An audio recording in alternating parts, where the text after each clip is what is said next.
আসসালামু আলাইকুম friends, welcome back to my দেশি রন্ধনে সবাইকে স্বাগত। আশা করি সবাই ভালোই আছেন। আলহামদুলিল্লাহ আমিও ভালো আছি। আজকে আমি আপনাদের সাথে খুব মজার একটা রেসিপি শেয়ার করব। সেটা হচ্ছে আলু আর চিংড়ি মাছ দিয়ে জামাই ভাজির রেসিপি। খুব সহজভাবে আজকে আমি এই রেসিপিটা আপনাদের সাথে শেয়ার করছি। এখানে আমি 4টা মাঝারি সাইজের আলু স্লাইস করে কেটে নিয়েছি।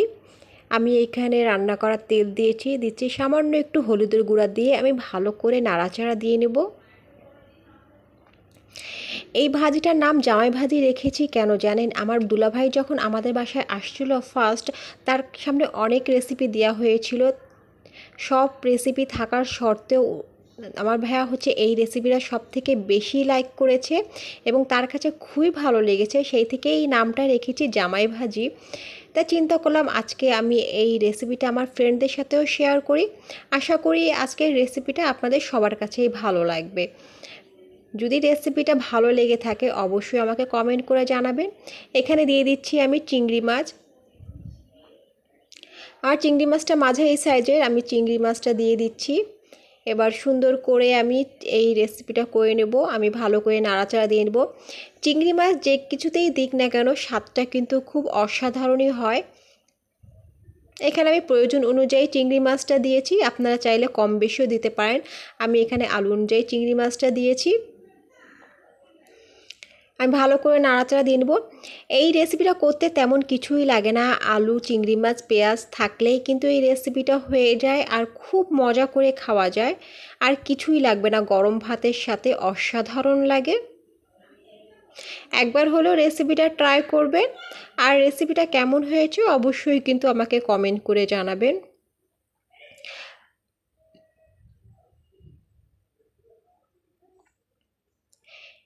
এখানে কোনো রকম পানি ইউজ করা যাবে না, জাস্ট তেলেই কিন্তু এই রেসিপিটা করা যাবে। জামাই ভাজিটা করতে হবে সম্পূর্ণ তেলেই কিন্তু করতে হবে।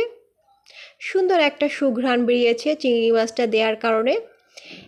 এই ভাজিটা কিন্তু একটু কড়কড়া করতে হবে। দিয়ে দিচ্ছি স্বাদ মতন লবণ। আমি কিন্তু লবণটা কিন্তু আগে ভাগে দিইনি, কারণ আগে দিলে কিন্তু এই রেসিপিটা গায়ের সাথে গায়ে লেগে যাবে, দলা পেকে যাবে। সেই কারণে যখন এই আলুর পানিটা শুকিয়ে গেছে তখন কিন্তু আমি লবণটা দিয়েছি। অ্যাড করছি আমি পেঁয়াজ কুচি। এখানে আমি 2টা মাঝারি সাইজের পেঁয়াজ দিচ্ছি। এই জামাই ভাজিতে কিন্তু পেঁয়াজটা একটু বেশি দিলে বেশি ভালো লাগে। এখানে যত পেঁয়াজ দেওয়া হবে টেস্টটা কিন্তু ততটাই হবে। এখানে আমি মাঝারি সাইজে 2টা পেঁয়াজ দিচ্ছি আমি কাঁচা ঝাল। এখানে আমি কাঁচা মরিচ আমি 3 থেকে 4টা দিয়েছি। ভালো করে আমি নাড়াচাড়া দিয়ে নেব। একটু মচমচা করে করতে হবে, কারণ জামাই ভাজি একদম একটু মচমচা হলে বেশি ভালো লাগে। এই চিংড়ি মাছ আলুর রেসিপিটা কিন্তু আমাদের বাসায় সবাই পছন্দ করে। এটা হচ্ছে গরম ভাতের সাথে, পরোটার সাথে, সব কিছুর সাথেই ভালো লাগবে। কার কার কাছে এই রেসিপিটা ভালো লেগেছে অবশ্যই কিন্তু আমাকে কমেন্ট করে জানাবেন। এটা করতে মাত্র আমার 10 মিনিট লেগেছে, বেশি সময় লাগেনি। তাও আমি 10 মিনিটে ধরেছি, 10 মিনিটের মধ্যেই কিন্তু খুব সুন্দর একটা রেসিপি হয়ে গেছে। আমি একদম একটু লাল লাল করে ভেজে নিয়েছি, একটু কড়কড়া করে নেব। দেখেই কিন্তু ফ্রেন্ড বুঝতে পারছেন কতটা পারফেক্টলি আমার এই জামাই ভাজির রেসিপিটা করে নিয়েছি। একবার হলেও কিন্তু রেসিপিটা ট্রাই করবেন। তৈরি হয়ে গেছে আমার এই জামাই ভাজির রেসিপি। যদি আমার ভিডিওটা আপনাদের কাছে ভালো লেগে থাকে অবশ্যই কিন্তু আমাকে কমেন্ট করে জানাবেন।